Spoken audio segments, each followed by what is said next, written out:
We'll make a start. It's 7:15. Welcome to this meeting of the Cabinet of Braintree District Council. Monday the 17th of March.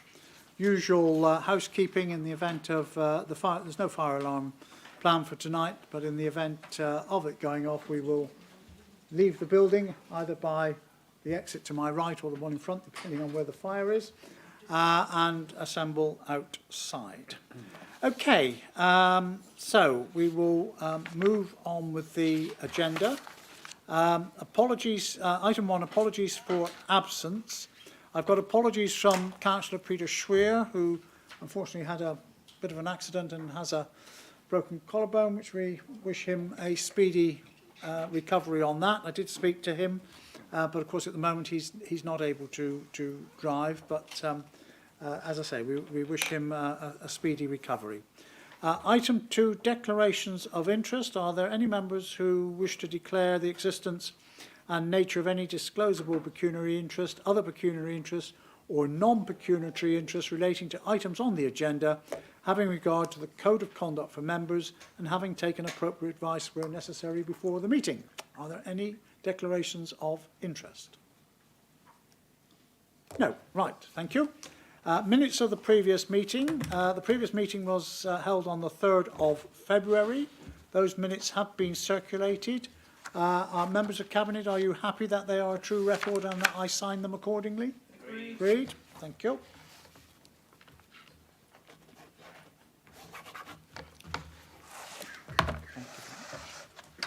That takes us to item 4, public question time. I am advised that there are no members of the public who wish to address us this evening.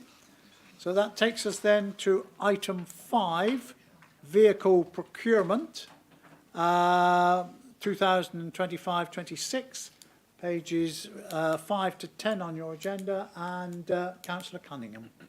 Thank you, Chairman. A relatively straightforward report coming to Cabinet this evening, and the purpose of it is for the procurement of the replacement of 13 commercial vehicles and to seek delegated authority to award contracts at the conclusion and determine the most appropriate financing options. Now, we are suggesting this process of procurement takes place at a potential moment of great change for the services. Obviously, the waste review consultation has just ended, and we're in the process of evaluating the considerably high number of responses to that consultation before making a decision in May. But whatever option is taken with the waste review in terms of what we implement in the following financial year, key to those objectives will be incentivising the great switch in terms of using the food waste capacity and food waste bins much more frequently and generating a higher volume than is currently the case. That has to be the key, one of the key underlying principles of the process and of the approach. And therefore, the vehicles we are suggesting will ensure there's that additional capacity on each of the rounds for that additional food waste, and therefore operating far more efficiently, and our excellent crews will be able to collect more on those rounds. The vehicles we're suggesting purchasing are diesel, and again, I appreciate there may be questions. Are you looking at electric vehicles? And we are at a moment in time where electric vehicle technology is moving on very speedily, and that's positive. But in terms of operational practicality allied to the cost implications, we're at a moment in time where a diesel purchase is still appropriate. So the recommendations are to authorise the upsizing of the gross vehicle weight of the current food waste collection vehicles from 7,500 kilograms to 11,000 kilograms, between 11,000 and 12,000 kilograms, to delegate authority to the Cabinet Member for Transformation, the Environment and Customer Services in consultation with the Corporate Director Operations to award all associated contracts for the procurement of 13 vehicles as follows: 8 food waste collections and 3 refuse collection vehicles and 2 street cleansing vehicles. And 2.3, to delegate to the Section 151 officer the decision to determine the most appropriate method of financing the vehicles procured under paragraph 2.2 in line with the Council's Treasury management practices. Thank you, Chairman. I so move. Thank you. Is that seconded? Yes. Thank you. Any open for any comments or questions from anyone? No? Right. Happy to... Sorry, Councillor Ritchie. I might as well have a quick comment, I suppose, rather than none at all. The only thing I was just going to draw attention to was section 5, to the tender evaluation panel isn't just made up of senior managers who think they know how the operation works. It's actually made up of people who actually do the operation. So boots on the ground as part of that tender evaluation process. I think it's really important just to note that as a council we include the boots on the ground workers that actually operate this machinery as part of that evaluation process, just to make sure that we're getting the right equipment for the job that needs to be done. Thank you. Thank you very much. Any other comments or questions? If not, you're happy to approve the recommendations as moved by Councillor Cunningham. Agreed? Agreed. Thank you. Right, that will then take us to item 6, the annual plan 2025-26. Which I will move. It's on pages 11 to 21 of your agenda. The annual plan 25-26 sets out our key actions, activities and measures of performance to deliver on the priorities of our corporate strategy. The Council's vision, as we set out in the plan, is to create a district of opportunity where communities can thrive, people prosper and our environment is cherished for all to enjoy. Our plan for the next year does not include every single thing we would do or every service we would provide, but it gives a lot of detail about how we will turn our vision into a reality. I think it's a nice, short, concise annual plan which picks out the main points. And I just want to highlight some of them because it indicates the busy period of time we are in. So we will be revising the local plan to set a refreshed framework for sustainable development across the district. We'll be setting a target to deliver another 250 affordable homes over the next year and developing a supported housing strategy to support people and families at risk of homelessness. And we know that is a real challenge for us in the district. We'll be building more social connections by providing sports facilities and a community centre in Witham, as well as refurbishing 4 more play areas across the district. And I think I recently saw Councillor Mrs Spray sat at one of those new refurbished play areas. We'll be providing a range of funding to boost local initiatives, such as continuing with the Councillor Grant Scheme, the Cost of Living Scheme, and administering health grants, continuing our commitment to help those people most in need. We will sustain the growth of the district by delivering town centre improvements in Witham and Halstead and supporting neighbourhood plans in our local villages. We will assist in the development of the North Essex Growth Plan that will facilitate and encourage constructive engagement with the forthcoming plans for devolution in Greater Essex. And finally, we will be improving the economic well-being of our residents by providing more successful job fairs and supporting green skill programmes. Basically, our 3 areas, as set out in the plan, our priority areas, are the environment, communities, and the prosperity of the district. And I think those are the 3 that it is right for us to concentrate on. Feedback from the recent Waste Service Review consultation, a highly successful waste review consultation, will feed into the decision making around the future of waste and recycling collections to comply with the government's waste reforms, to boost recycling and to divert as much as possible from landfill. The devolution and local government reorganisation will provide the council with a unique opportunity to become stronger, more resilient and better equipped to serve our residents. And we will realign the transformation activities to ensure the Council's programme reflects ongoing needs and ensures we have the right people, skills and technology to meet the challenges ahead whilst continuing to be financially resilient, which Councillor Bowers will ensure that we do. We're rightly ambitious for our district and we want to make Braintree District the best that it can be, and I think we also will want to take our strength into any new organisation that this district may or may not be part of in the future. The progress against the activities of the annual plan will be reported to Cabinet on a quarterly basis. I would like to thank Dan and all the members of the team who have worked so hard in putting the annual plan together, following on from the four-year corporate plan. And it's something which I will look to all Cabinet members to ensure that their aspects of the plan are being covered and maintained. If by any chance there are any which we will need to revisit for one reason or another, then we will make sure that we receive early notification of any changes that might be needed. So with that, it's my pleasure to move the adoption of the annual plan for 2025-26 and to ask if I can have a seconder for that proposal. Is there a seconder? Seconded, Chairman, thank you. Thank you very much.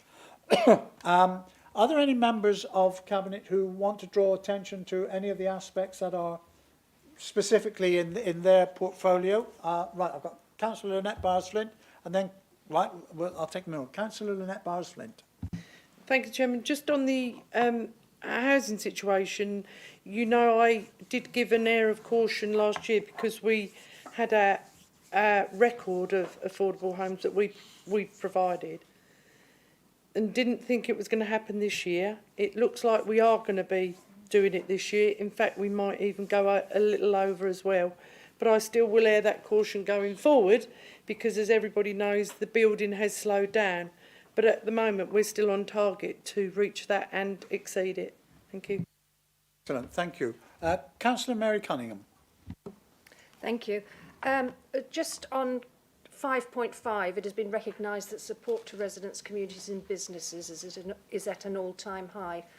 I don't think when we set up the cost of living fund 18 months plus ago, we actually probably totally appreciated the value that that would give to our residents. And obviously it has protected a lot of residents who are and have been going through some really difficult times. And the fact that we can continue to do that and that the need is there to support especially families who are up against it, undoubtedly, I think, is actually helping our housing figures, are keeping people in homes by giving that support. So I think our officer team, who have put a lot of work into that, and the fact that we could take that money from the new homes bonus to do that has been an absolute godsend. Thank you. And would it be fair to say we've also had good support from some of our partners in the district? Yes, absolutely. Yes, undoubtedly. Thank you. Thank you. Councillor Bowers. Yes, thank you, Chairman. Yeah, no, I welcome this plan and the document, and I think the document is set out really, really well, very, very readable and very understandable for ourselves, for councillors, and also for residents, I believe. I just wanted to focus on a couple of points. It's good to see in the prosperity function a lot of reference to the Horizon 120 development. I think this is something that's been a very good success story for this authority so far, and has gathered pace over many years as the site's been built out, and we've had new businesses opening there as well as the plaza.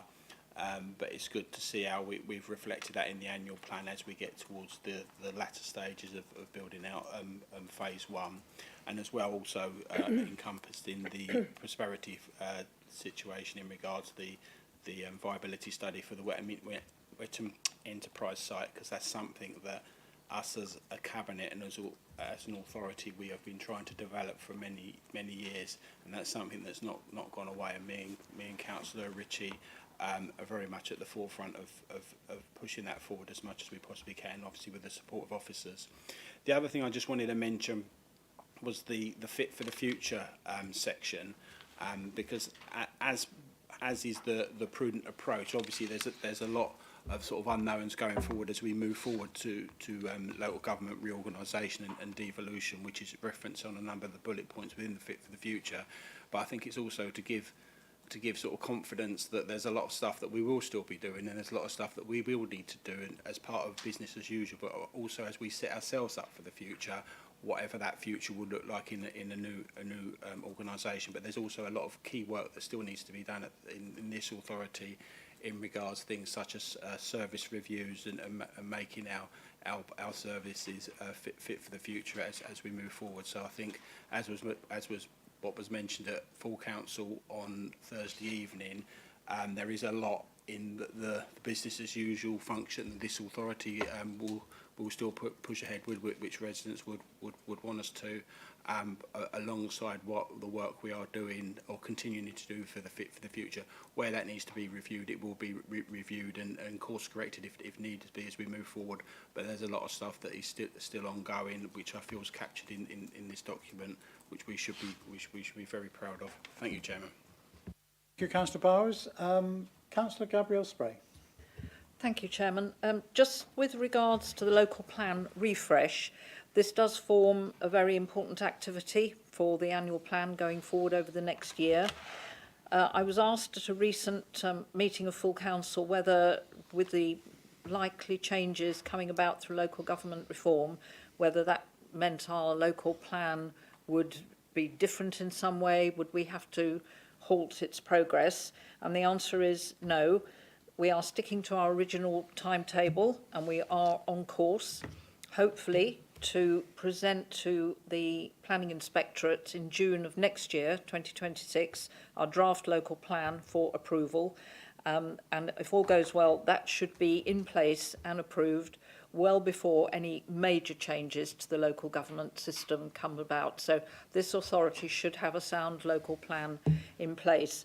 I will just add, we recently finished the issues and options consultation, which gave residents and all interested parties a chance to have a comment on how they felt development should take place in the district. We can't possibly compete with the feedback from the waste consultation, which I think was 7,500 responses. We had 400 to the issues and option one, but actually in terms of responses to a planning consultation, that's pretty good. So very pleased with that, and just want to say and pay tribute to the policy and planning officers team who are working very hard, because it's a major piece of work, the local plan refresh, but we are on course hopefully to hold our meetings on time and have something to present to PINS June of next year. Thank you, Chairman. Thank you. And any other? Councillor Ritchie. Thank you, Leader. I just want to, first of all, commend the document. I think it's a really well set out and a very easy read for those that need to focus on and understand what our priorities are for the year ahead. Just a couple that I'd like to pick out with you, my portfolio, if that's okay. And one is to build on the imminent investment activity that we're doing through NEEB. Now, some might question with the looming spectre of local government reform, why would we need to continue to do that? Well, there's an important reason why we need to do that, and that's to ensure that the early success of new start-up businesses within the district continue to thrive and do so. And some of that is linked to the hatchery work that we have through the plaza that's been delivered at Horizon 120, which my colleague Councillor Bowers just mentioned. And we will continue with that work, in testament to Councillor Officer Penny Calder, who's really been leading on the forefront of some of that work that the NEEB has been delivering. And we will continue to do that throughout the next year. One very recent success, which is part of priority number 4, is we held a jobs fair recently here at BDC offices in Fort Braintree, which was an absolute huge success. I believe that we had people queuing outside to actually get into the building at one point. Had over 30 prospective employers reaching out to members of the public. We will be replicating a jobs fair in Whitsham and Housestead throughout the year. building on the success that we had last year in trying to match up skills partnering for those either looking for work or those looking to further their careers here within the Braintree districts, and we will be assisting those with those jobs fairs as we go through the year. Thank you, Chairman.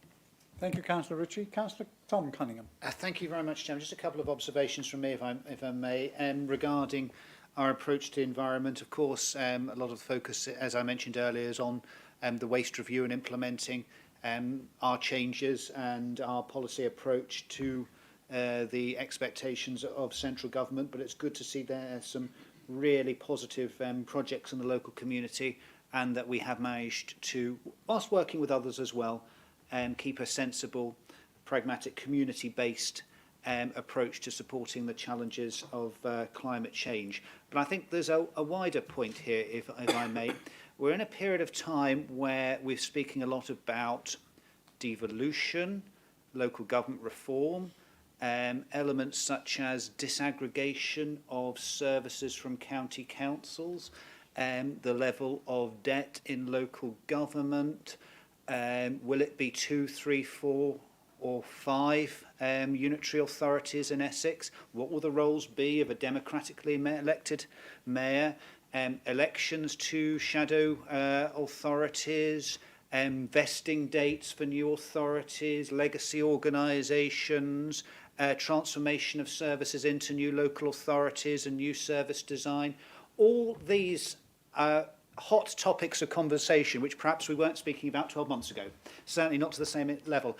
And I make the point, I think it's useful and it's reassuring that in agreeing an annual plan, we're giving a clear message to the residents of the Braintree district that actually we're carrying on with the job in the meantime. All these elements are hugely important. We had an excellent council meeting last week, and there's an awful lot of work that quite rightly will be focusing a lot of time and attention of both members and officers.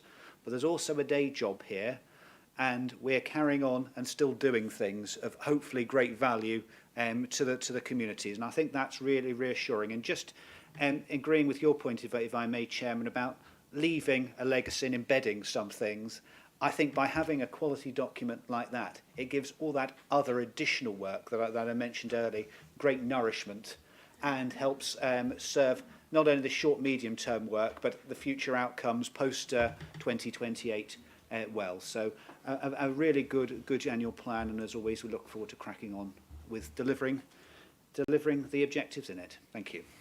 Thank you, Councillor Cunningham. Any other comments at all? Councillor Heath and then Councillor Mrs Beavis.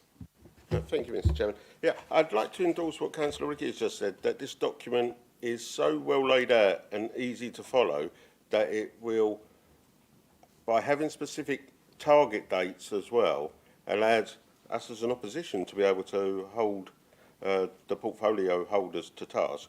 But it is so precise and clear.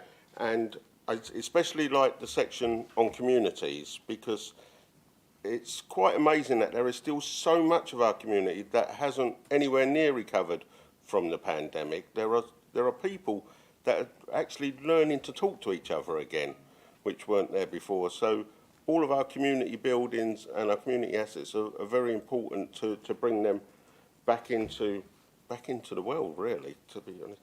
And one of the sections that I would like to pull up on is the social isolation, which over the last 6 months or so has surprised me how much of it is still going on and how many people do still feel left out. So I like this with its target dates. And on the prosperity section, where it says we'll be bringing the town centres and reliving and actually making them welcoming places to go again. Councillor Billy Taylor brought it up last week, that such is the folly in Witham, and I assume it's probably the same with Halstead, of where we're waiting for a licence for a hanging basket or a sign or whatever. That is just so silly. And we are the same. Yes, and I did mention to Jessica, it's nice to see that Councillor Ramage's Witham Enterprise Unit is in here as well. But I do think it's a very well laid out and presented document, Mr Chairman. Thank you, Councillor Heath. Councillor Mrs Beavis. Excuse me. Thank you, Chairman. I just wanted to make a couple of comments and a couple of questions, if I may. First of all, I thought Councillor Cunningham was spot on in terms of the climate we're sort of in with devolution and an LGR. I also think there are an awful lot of pressures around the geopolitics at the moment, and even coming in this evening and listening to, you know, the Trump tariffs that are coming down and the impact it's going to have on all countries. Actually, I think it's quite worrying, you know, in terms of our cost of living, what might sort of come down from there. And I think we simply can't take our eye off the ball with what's going on around the world at the moment. I'm very mindful that one of the top priorities for our residents when we got the feedback was around community safety. And I don't know why, and I'm not going to point any fingers or make anything specific because I just don't know, but there's an awful lot of theft going on our Facebook pages at the moment. So someone puts a picture up and, you know, they've got the doorbell cams, so we can see locally what's going on. And it's just on my mind quite a bit when I think about my rural community. When I was going through emails this afternoon, and I'm a member that does get quite a lot from our community, the two things that really came out for me was around not just the number of houses we're providing, but the quality of them. And thank you very much, Councillor Bowes-Flint. You came back to me very quickly on another issue that we've had with Eastlight Homes. And, you know, we put those homes over to be better, to be decent homes. And we shouldn't have residents coming to us with issues of mould and conditions in homes, but we are. And I know you're looking at that, but it's something that I'm quite worried about. You know, how bad is the stock and what's going on? And I know that Councillor Bowers is over that, and I'm grateful for that. And I had another email today from a gentleman in another part of the district that just said to me, Councillor Beavis, Ranger District Council declared a climate crisis in 2019. You know, how's it going? You know, are they on target? I don't know. But, you know, when I look at this, it all looks good, and I was able to sort of go back with a kind of a broad response. But I thought it was interesting that, you know, we do get all these sorts of comments, and you made a comment at full council last week that actually, do people really care? Do they really know what's going on? You know, when I look at my email box, and I'd happily give it to anybody to go through, you know, they're asking me all sorts of stuff. And I think it's important, but to me, that the housing and environment, where, you know, are quite a few emails popping up about that now. Thank you, Chairman. Thank you.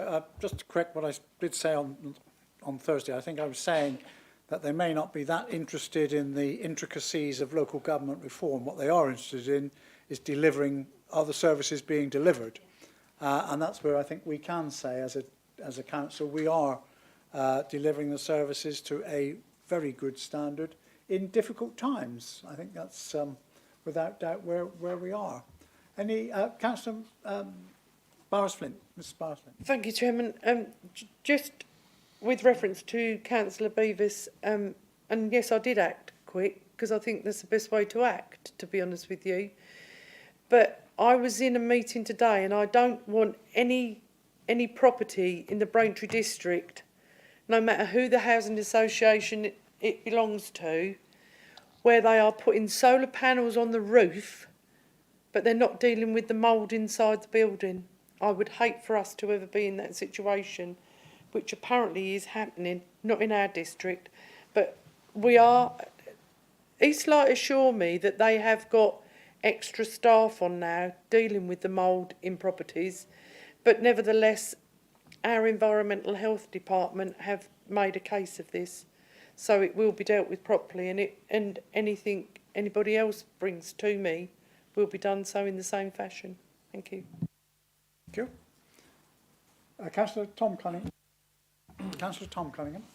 Yes, Councillor Mrs. Beavis makes a very good point about the climate change emergency, and like in line with a number of authorities at that time. I think in the summer or autumn of 2019 we declared an emergency. We do bring a climate change update as part of the quarterly performance reviews reports. So there are some elements in there. But if Councillor Beavis wants any more specific information, obviously, please, if she's happy to let me know, and we'll do our very best to provide that information with that. And we also, I think last year we provided an annual report as well on the climate change strategy. What I would say is I think our climate change strategy has been, it's not a particularly exciting word, but pragmatic. I think we've said we will make some useful interventions, and I think on the whole we've largely done those. We allocated a reasonable amount of resource, bearing in mind the conflicting priorities and the financial difficulties of the system that we always that we reflect on. But yes, so I think we do update. But if she does require any more information or any specifics, very happy to provide her with that. Thank you. Right, Councillor Cunningham, then Councillor Mrs Beavis, and did I see another hand? No, right. Thank you, Chairman. Just coming back on the community safety issue that Councillor Beavis raised, all I can say is to her residents, if they are suffering from theft, to please report it to the police. I mean, obviously you can't stop people putting it on Facebook, but the police don't monitor Facebook, so I would just stress that they do that, and then obviously that can be dealt with. Thank you, Chairman. Councillor Mrs Beavis. Thank you, Chairman. It was remiss of me, actually. What I did mean to say was, it is a brilliant report. I really enjoyed reading it this afternoon. I'm lucky I'm afforded time with officers, so I get to see a bit more beforehand. I just wanted to say we did have a task and finish, I think Councillor Van Dolken chaired last year, and we were going to make even more of a concerted effort to push out some of the sort of high-level good stuff that's going on.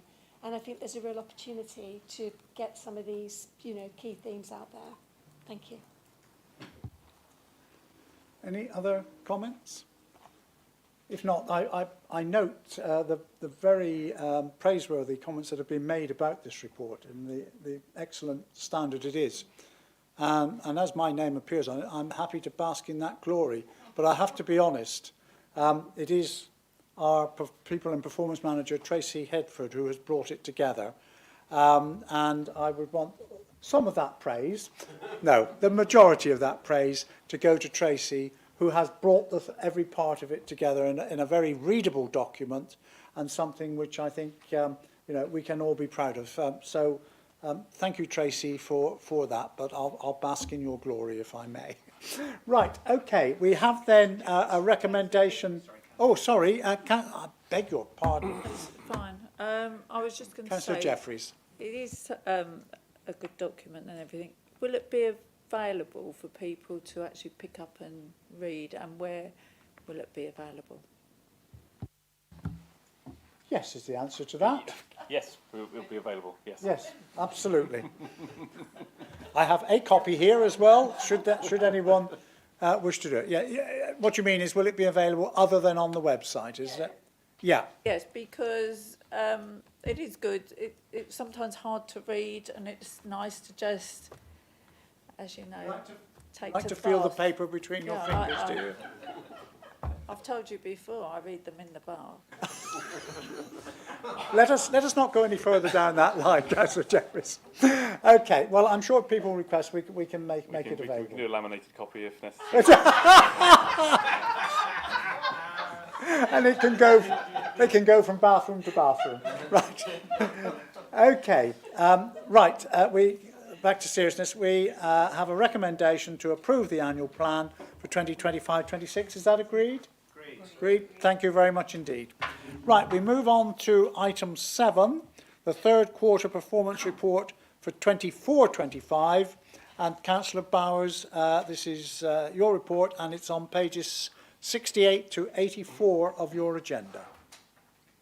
Yes, thank you, Chairman.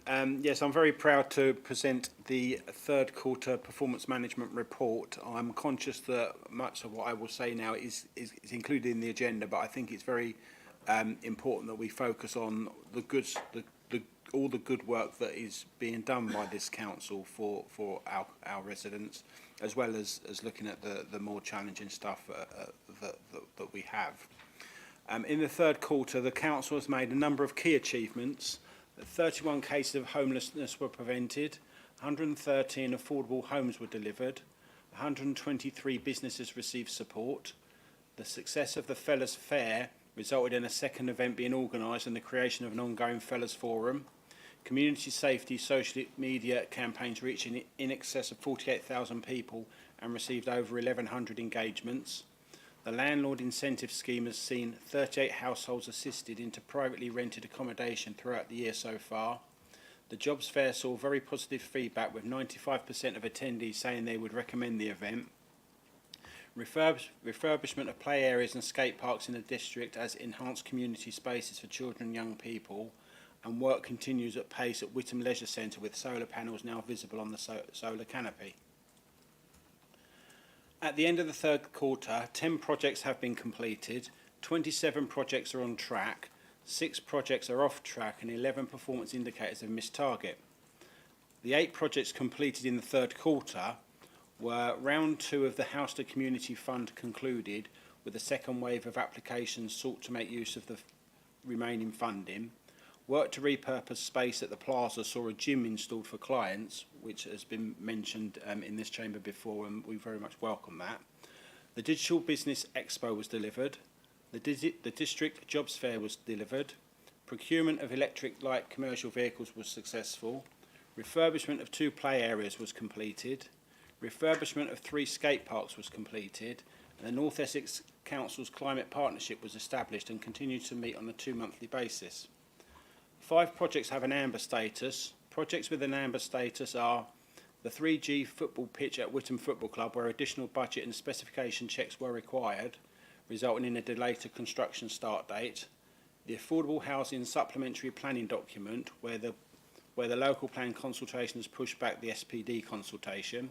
Whittam Enterprise Unit viability assessment, where additional financial analysis is required. Adoption of an air quality strategy, where timelines require extension to align with the Essex County Council approval schedule, and the waste SPD, where revisions are required ahead of a public consultation. We have 1 project that has a red status. This is the Whittam and Howster Town Centre improvements, where further approvals are required to complete works on non-Braintree District Council land. A phased approach to deliver the project has been agreed. 5 performance indicators have met or exceeded target, and 11 have not met target. For the performance indicators that have not met target, 7 have missed target by less than 5%, and 4 have missed target by more than 5%. Performance indications which have missed target by less than 5% are a number of visitors to our leisure centres has been impacted by the council's leisure partner experiencing system issues. It is expected that the level of participation is higher than the reported figure. Percentage of household waste sent for recycling, reuse and composting, where anticipated reduction of green waste tonnages over the winter period has caused a reduction in overall recycling rate. Kilograms of household waste collected, where a higher than anticipated October outturn resulted in a missed target for the third quarter. Percentage of fly tips cleared within 24 hours, where vehicle issues and an administrative error resulted in 6 fly tips exceeding the 24-hour target. Percentages of invoices paid on time, which is considered to be due to changes in staffing in areas where there are high payment volumes. Business rates collections saw a reduction against target, where additional rateable sites were introduced in the third quarter before there was an opportunity to collect before the end of the reporting period. And collections for council tax saw a minor fluctuation compared to last year, where small fluctuations year to year are expected. The following indicators missed target by more than 5%. Time taken to process housing benefit claim changes where changes to the local council tax support scheme has changed the profile of cases, resulting in fewer but more complex cases. Percentage of calls resolved at first point of contact in the customer service centre, whilst continuing to receive large volumes of calls in relation to complex matters. Percentage of stage 1 complaints responded to within timescales, where overdue complaints continue to exceed 10% of total complainant numbers. And percentage of DFGs approved within timescales, where the council has received an increased volume of DFGs across the 24-25 financial year. Further details of all performance indicators outturn can be found obviously in the performance indicators in detail in section of the report. Just moving on to the financial summary of the report. The review of the financial performance and projection for the year at this third quarter shows an overall positive variance of 2.5 million, with three main areas contributing to the position. Firstly, Treasury management income, which is projected to outperform budget due to a combination of higher for longer interest rates and increased cash balances. Secondly, take-up on the garden waste subscription service is higher than was originally anticipated. The better-than-expected performance on Treasury management and the garden waste service is now reflected in the budget approved for next year. The third area is the council tax sharing agreement, where an improved third quarter has resulted in a projected increase in the share back of income from the major preceptors. While asset management and sustainable development are projecting an adverse position in both areas, this has reduced from the position reported at the second quarter. Service charge costs and lower income from lettable space in Causeway House has been partially offset by extra commercial rent income within asset management. The main reason for the budget variance for sustainable development remains a projected underachievement of income from planning applications, partially offset by net underspends on staffing and receipt of one-off government funding. There is a small improvement in the position for environment compared to the previous quarter. However, an adverse variance remains related to increased staffing cost in building control, coupled with a forecast drop in service income. This is in part reflects a difficult labour market at the time of new regulatory requirements. And capital expenditure for the year up to the quarter end was 3.2 million, with the main areas of spend being on community facilities, climate change projects, shared prosperity projects and grants for residential disability adaptations. There is currently a projected underspend across several projects totalling 426,000, and slippage of continuing projects into next year forecast to be 3.6 million. As you can see, Chairman, there's a lot that's been going on in the third quarter, a lot of success stories, and I think we should pay tribute to our wonderful staff we have at Braintree District Council that assist and basically do all the hard work in delivering this work for us as a council. Portfolio holders should be able to provide any further information on any of the projects if required. Thank you, Chairman. Thank you, Councillor Bowers. Any comments or questions from anyone? Councillor Mrs Pell. Thank you, Mr Chairman. Regarding item 3.5, the red status item, this should have been completed over 2 years ago, and I'm told that it's held up because of highways.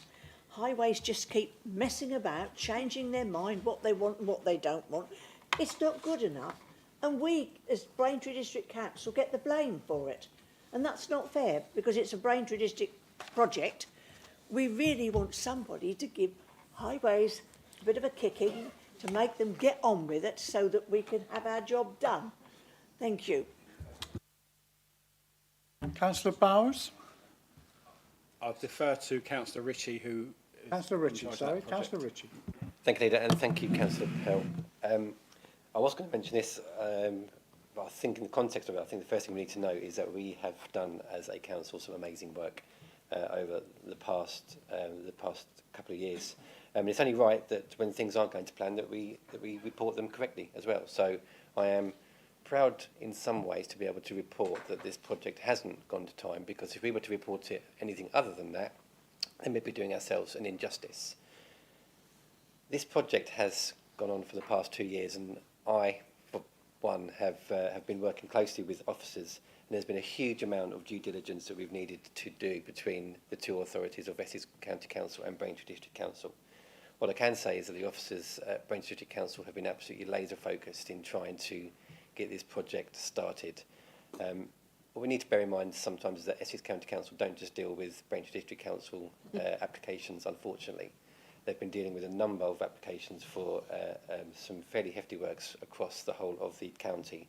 That said, our council officers, and in particular Grace Orman, have been vociferous in trying to, and focused in trying to get this project started. I'm pleased to report that we have an anticipated start date of the 31st of March this year to start the works. This will be delivered in a couple of phases. So some of the minor works will start first, and then whilst those minor works are being completed, phase 2 of the agreement will be granted, and there'll be a natural continuation so that those projects will be delivered and drawn to a close. It would be great if we had something like local government reforms that the two authorities could maybe work together and a bit closer to get these things over the line a bit quicker. It has sometimes been like wading through treacle, but I can assure all members and Councillor Pell that there is light at the end of the tunnel, and I'd be happy to be in Househead High Street with you when those works are complete to share a glass of Coke. Thank you, Chairman. Thank you, Councillor Ritchie. Any other comments or questions? Councillor Mrs Beavis, was your hand up? And then Councillor Heath. Thank you, Chairman. I wanted to ask a question of Councillor Bowes-Flint. I'm not expecting all the answer now, but I would be grateful of a bit more information. And it's around the community's project title and progress, where it talks about the Healthy Housing Workshop that took place in November and was attended by the ICB, Essex County Council, Provide, etc., etc. And it then goes on to say about the Economic Wellbeing Workshop that was also attended in November by Essex County Council, Malden, interestingly. And, you know, these things might change over, you know, the transition over the next few years. I appreciate that.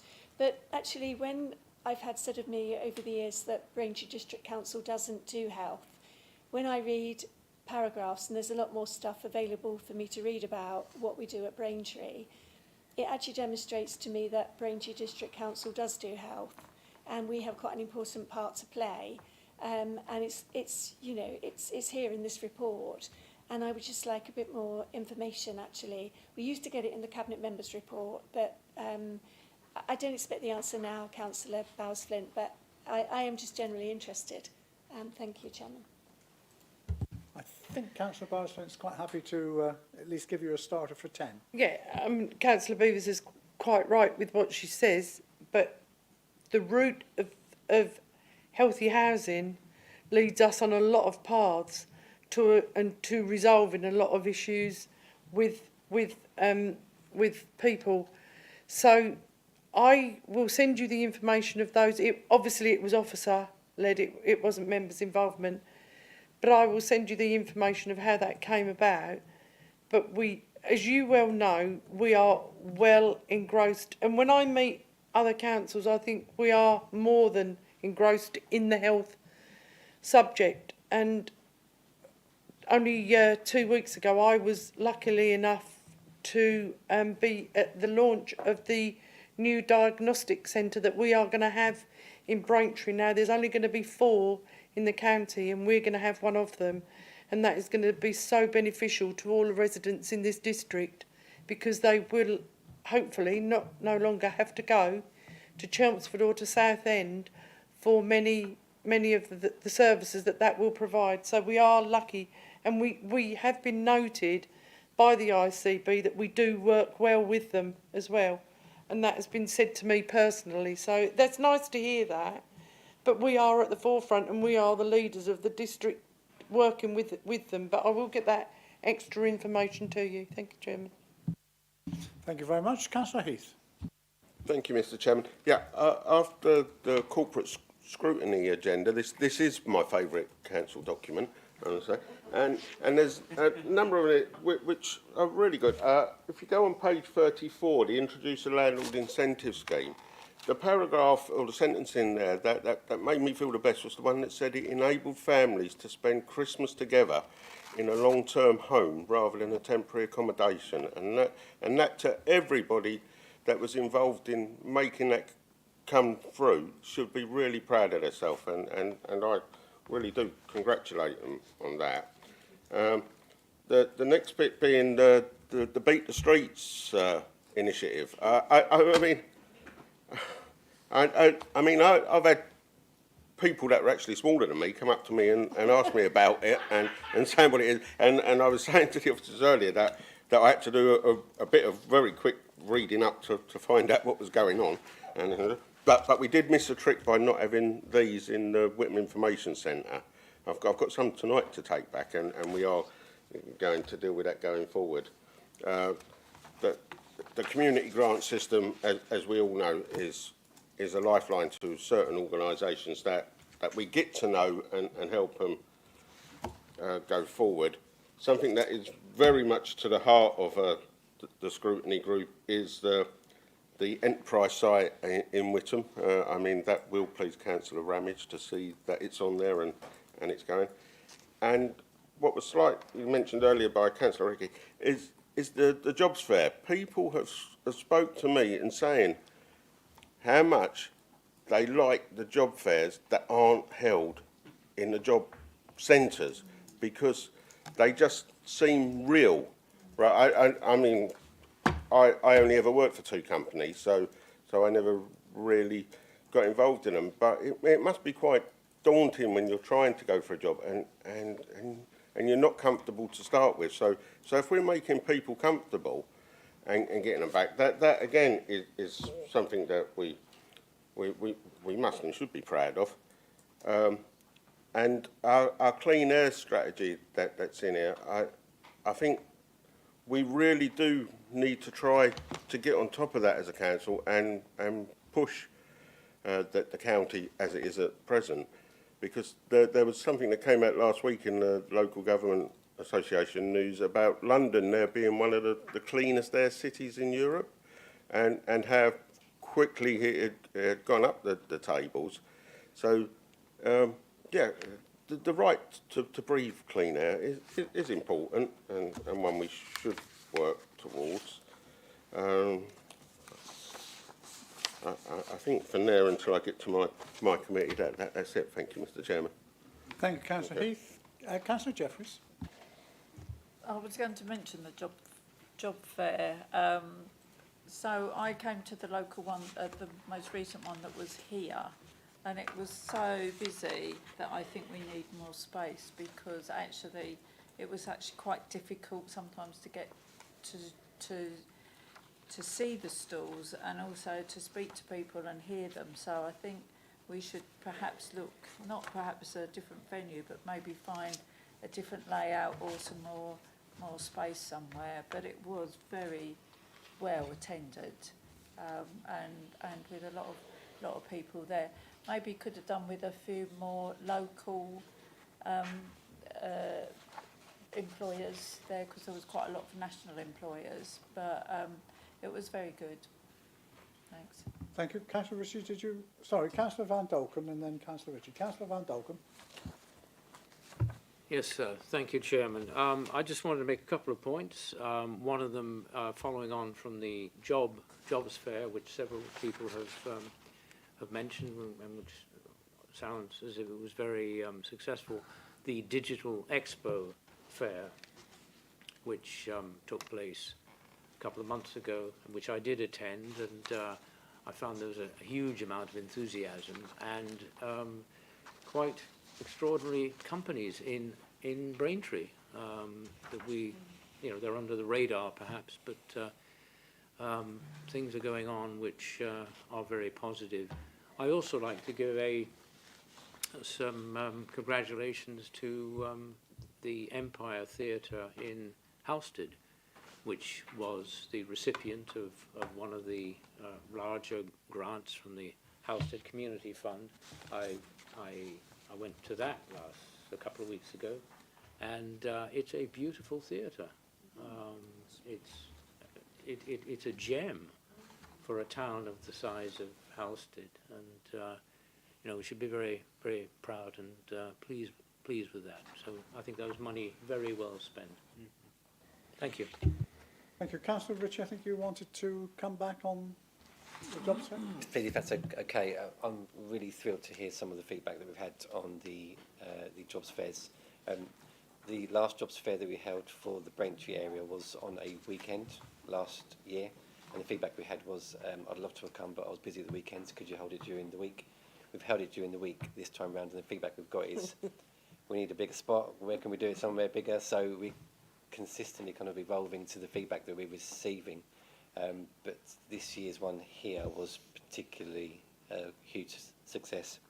And some of the feedback we've had on social media as well has been really, really good, even to the point whereby a few of our residents have commented that they've secured a job through our jobs fair.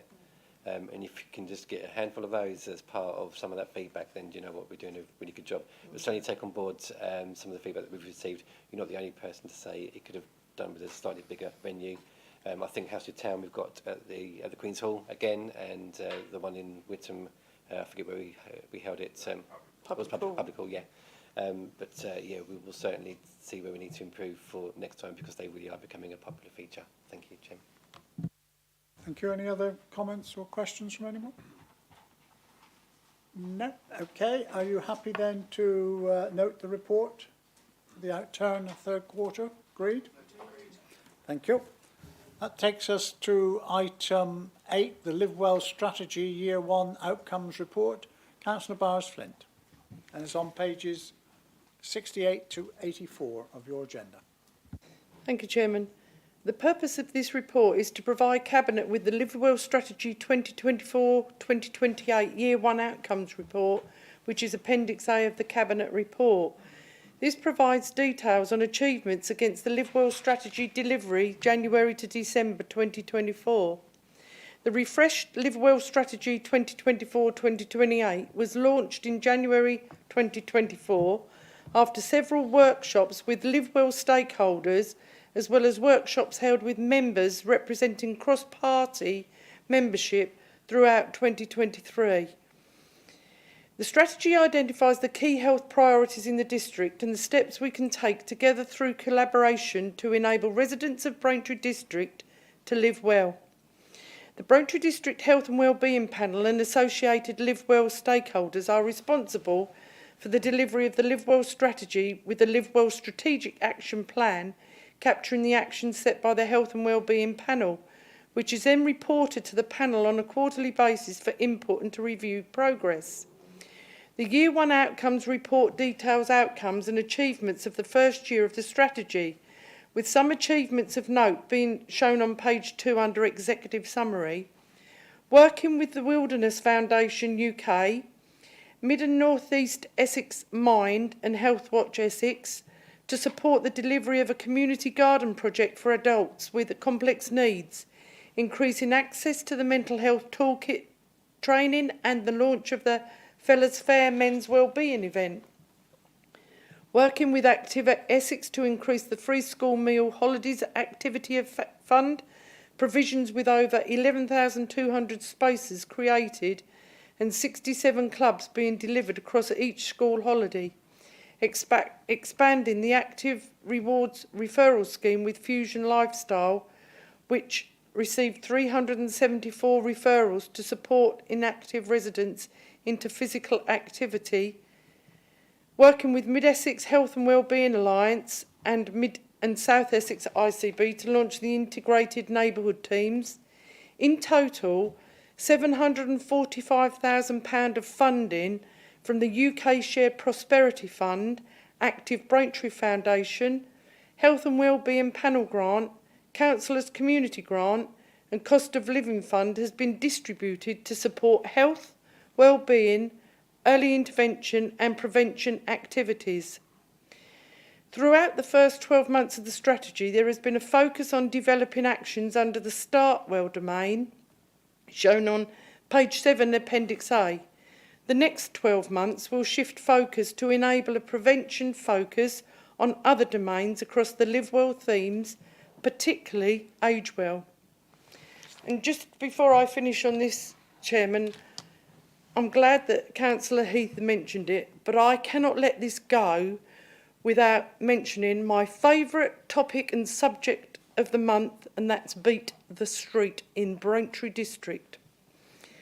To date, today, we have managed to get 10,211 registered players, of which 97 are teams, and so far they have covered 30,202 miles.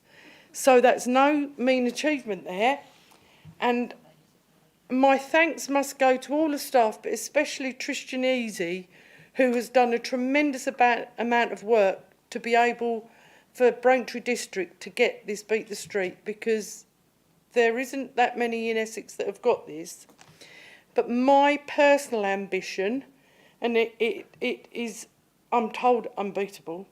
It cannot be done by the director, but you know me, I like a little challenge, is that we have 10,211 registered players, and I wish for that to exceed 15,000.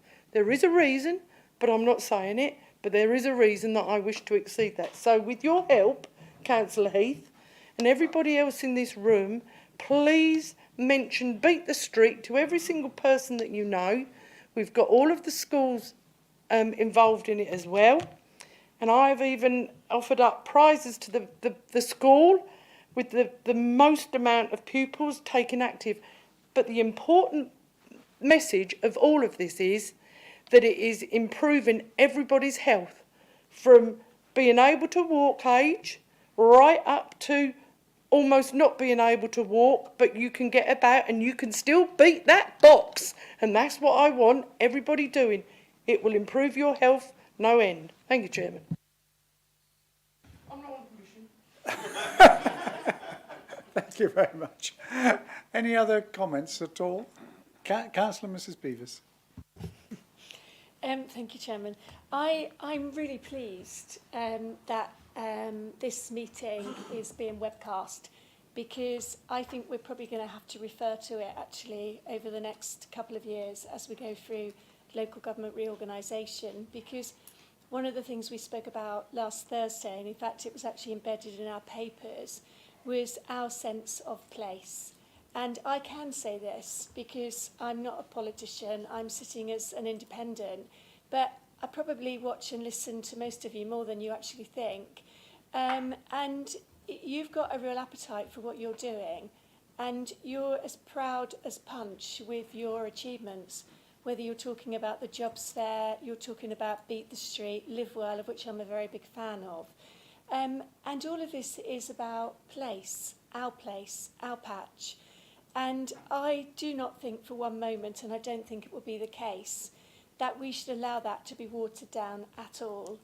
Because whether we're talking about our people, our community buildings, our businesses, those people in our community that we refer to as champions, you know, we've really got to remember how we feel about our district as we progress. Just going back to the Live Well strategy, I commend the Cabinet member on the report. Clearly, over the years, I've been quite involved, and I've had the privilege to work with you a bit more on this more latterly, and would be pleased to do so. Really pleased to see about Wilderness Foundation. I've spent some time there going round the project, and I am aware there actually are quite a lot of people from this district. In fact, when I was there last time, there were more people present at the Wilderness Foundation from our district than any other. We have Yellow House in Sybil Headingham, which sits on the corner, and this is looking at children's mental health. And it is huge, actually, absolutely huge. And all of these things, I think, it's why I brought up at the meeting last week specifically about Live Well. We must not forget that, what's in this document. So, yeah, I'm really pleased to see such a glowing report this evening. Thank you, Chairman. Thank you very much. I just need to correct you. Of course, you are a politician. I don't want to quote the Oxford English Dictionary at you, but a definition of a politician is a person who's professionally involved in politics, especially as the holder of an elected office. For example, a local politician. So I wouldn't want you to not acknowledge that you do play a key role as an elected politician. Councillor Ritchie. Thank you, Madam Chairman. Just following on a little bit from what Councillor Bevis mentioned, last Thursday we were all pretty passionate around outcomes and futures for this district, and I think this report embodies one of those quite significantly. And I think I made a point around how pleasant it would be if during local government reform we can highlight those key services that we have delivered as a district and take that forward as a blueprint under local government reform. And this absolutely fits that bill perfectly. You see the number of outcomes that this has had in a positive way for members for residents within the district, and the amount of life chances and opportunities that a service like this results in. I mean, you only need to be proud of the numbers that Councillor Bowes-Flint mentioned around the streets. It's just mind-boggling. And the amount of engagement that encourages and the enthusiasm that sits behind it as you said, is no mean feat, and we need to be rightfully proud of that. Thank you, Chairman. Thank you very much. Councillor Heath. Thank you, Mr. Chairman. Yeah, I can't quite get as carried away as Councillor Bowles-Flint, but I accept her challenge to promote it even further in Witham. And I will say, if you had been around Witham High Street mid-morning on Sunday, the High Street onto the Riverwalk, where they was actually queuing up to do the box by the bridge, it was amazing. But it is fantastic, and success should always be welcomed and encouraged. The part of this document that I did want to highlight, though, is actually the very last page of it is the well-being of the staff, because it was mentioned last week, and I think it's something that we do have to be very aware and careful of, because the next couple of years is going to be of a great concern to many of our staff, because it's their livelihoods that are on the risk. I mean, I know we put ourselves up every 4 years to be chopped or whatever, but this is what we choose to do as an on the side.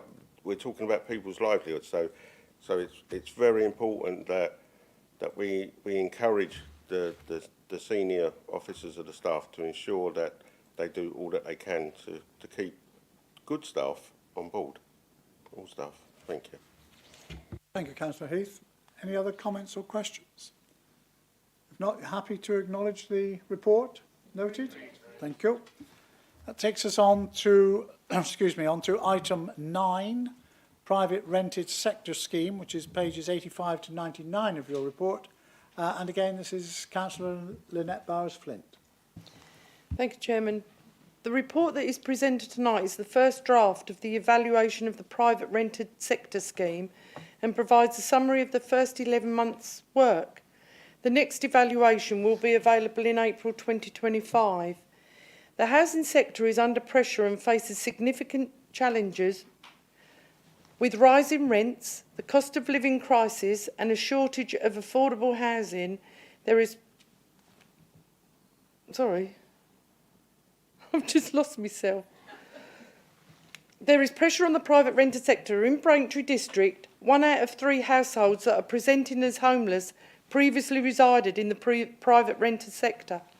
The Healthy Housing Strategy 2023-2028 and the Homelessness and Rough Sleeping Strategy 2024-2029 are in place to meet the housing needs of our residents and prevent homelessness at an early stage, and where there is not possible, support households and those in housing need to secure suitable, affordable housing. To deliver these strategies, in November 2023, the private rented sector scheme was launched. At the time that this report was written, the team had supported 30 households who were at risk of homelessness into the private rented sector.